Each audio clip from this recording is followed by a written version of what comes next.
ഗുജറാത്ത് രാഷ്ട്രീയത്തിലെ സൗമ്യമുഖമായിരുന്നു അഹമ്മദാബാദ് അപകടത്തിൽ ജീവൻ പൊലിഞ്ഞ ഗുജറാത്ത് മുൻ മുഖ്യമന്ത്രി വിജയ് രൂപാണി. ലണ്ടനിലുള്ള ഭാര്യയെയും മകളെയും കാണാനുള്ള അദ്ദേഹത്തിന്റെ യാത്രയിലാണ് അപ്രതീക്ഷിതമായി അപകടമെത്തിയത്.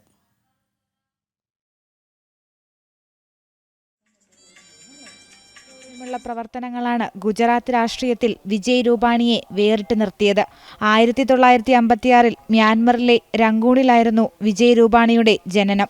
അവിടുത്തെ രാഷ്ട്രീയ സംഘർഷങ്ങളെ തുടർന്ന് കുടുംബം ഗുജറാത്തിലെ രാജ്കോട്ടിലേക്ക് കുടിയേറി. രാഷ്ട്രീയ സ്വയംസേവക സംഘത്തിലൂടെ പൊതുപ്രവർത്തനത്തിലെത്തി. 1971 ജനസംഘത്തിലൂടെയാണ് രാഷ്ട്രീയത്തിൽ സജീവമാകുന്നത്. ഭാരതീയ ജനതാ പാർട്ടിയിലൂടെ രാഷ്ട്രീയം കർമ്മമണ്ഡലമാക്കി.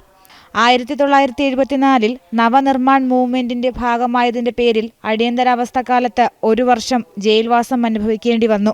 1987 രാജ്കോട്ട് മുനിസിപ്പൽ കോർപ്പറേഷൻ കൗൺസിലറായി. 1996 രാജ്കോട്ടിന്റെ മേയറായി. 2006 രാജ്യസഭയിലെത്തി. നരേന്ദ്രമോദി മുഖ്യമന്ത്രിയായിരുന്ന കാലത്ത് ഗുജറാത്ത് മുനിസിപ്പൽ ഫിനാൻസ് ബോർഡ് അംഗമായിരുന്നു. 2014 അന്നത്തെ സ്പീക്കർ വാജ്ഭായ് വാല സ്ഥാനമൊഴിഞ്ഞതിന് പിന്നാലെ ഉപതെരഞ്ഞെടുപ്പിലൂടെയാണ് നിയമസഭയിലെത്തുന്നത്. 2016 BJP സംസ്ഥാന അധ്യക്ഷനായി. അതേ വർഷം ആനന്ദിബെൻ പട്ടേലിന്റെ പിൻഗാമിയായി ഗുജറാത്തിന്റെ 16ാമത് മുഖ്യമന്ത്രിയായി അദ്ദേഹം ചുമതലയേറ്റു.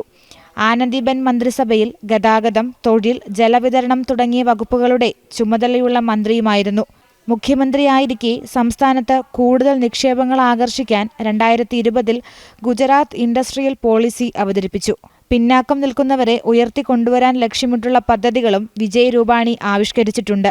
നഗരങ്ങളിൽ അടിസ്ഥാന സൗകര്യ വികസനം ഉറപ്പാക്കുന്നതിലും വിജയ് രൂപാണി ശ്രദ്ധ കേന്ദ്രീകരിച്ചിരുന്നു. രാഷ്ട്രീയത്തിൽ സജീവമായി തുടരുന്നതിനിടയിലാണ് അപ്രതീക്ഷിത വിയോഗം. ന്യൂസ് ഡെസ്ക് ജനം.